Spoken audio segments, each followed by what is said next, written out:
Hello అండి, నమస్తే. ఈరోజు బంగాళదుంప కర్రీ ఎలా వండుకోవాలో చూద్దాం. ముందుగా బంగాళదుంపలు వేసుకుని దాన్ని 2 సార్లు వాష్ చేసుకోవాలండి. వీడియోలో చూపించిన విధంగా ఇలా కడిగి దాంట్లో ఉన్న మట్టి అంతా పోయే వరకు వాష్ చేసుకోవాలండి. ఇలా 2 సార్లు వాష్ చేసుకుని మళ్ళీ దాంట్లో కొంచెం వాటర్ పట్టుకొని ఈ విధంగా 2 సార్లు వాష్ చేసుకోవాలండి. వాష్ చేసుకుని దాంట్లో కొంచెం వాటర్ పట్టుకోవాలి. వాటర్ పట్టుకుని దాంట్లో కొంచెం ఉప్పు వేసుకొని పెట్టాలండి. కొద్దిసేపు ఉడికిన తర్వాత బంగాళదుంపలు నొక్కి చూడాలండి. అవి మెత్తగా కొంచెం లోపల మెత్తగా అయినట్లయితే వేసుకోవాలి. కానీ ఇక్కడ ఉడకలేదు. మళ్ళీ నేను కొద్దిసేపు ఉంచి మళ్ళీ చూస్తున్నాను. ఇప్పుడు చూస్తే మెత్తగా అయినాయండి, ఉడికిన బంగాళదుంపలు. ఇందులో నేను 2 గుడ్లు కూడా వేసుకున్నాను. ఇప్పుడు పొయ్యి ఆఫ్ చేసేసి పక్కన ఉల్లిపాయలు కట్ చేసి పెట్టుకున్నానండి. అలాగే బంగాళదుంప తొక్కులు కూడా తీసి పక్కన పెట్టుకున్నానండి. ఇప్పుడు బంగాళదుంపల్ని కట్ చేసి పెట్టుకోవాలండి.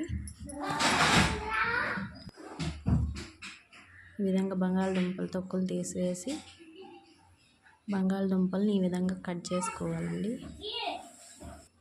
కట్ చేసి అల్లం చిన్నులపాయ పేస్ట్ కూడా నేను తయారు చేసుకున్నానండి. నెక్స్ట్ పొయ్యి మీద బాండీ పెట్టి అందులో కొంచెం ఆయిల్ పోసి సరిపోను ఆయిల్ పోసుకోవాలండి. నెక్స్ట్ అందులో కొంచెం తాలింపు దినుసులు,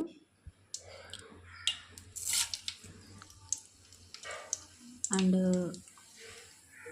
అవి కొంచెం వేగిన తర్వాత అందులో కొంచెం మనం కట్ చేసుకున్నటువంటి ఉల్లిపాయలు వేసి వేయించుకోవాలండి. అలాగే 1 స్పూను అల్లం వెల్లుల్లి పేస్ట్,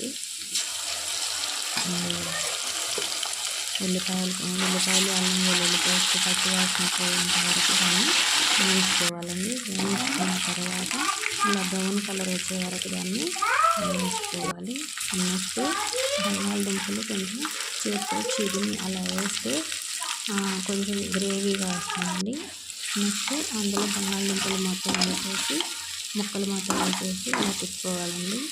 తర్వాత అందులో కొంచెం పసుపు, నెక్స్ట్ కొంచెం సాల్ట్ అండ్ అలాగే కారం వేసుకొని సరిపోను కారం వేసుకొని దాన్ని తిప్పుకోవాలండి.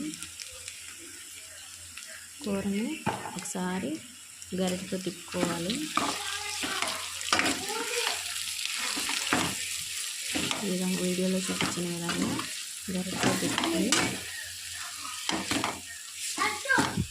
అందులో కొంచెం మసాలా కూడా వేసుకోవాలి. లాస్ట్లో కొంచెం మసాలా కూడా వేసుకోవాలండి. నెక్స్ట్ లాస్ట్లో కొంచెం కొత్తిమీర గార్నిష్ చేసుకొని కూర ఒకసారి తిప్పుకోవాలండి.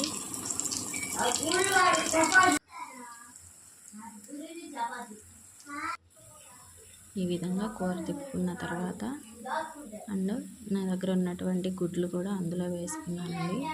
వేసుకొని కూర గరిటెతో తిప్పుకొని కొంచెం లైట్గా అండి, గుడ్లు చెరగకుండా తిప్పుకోవాలి.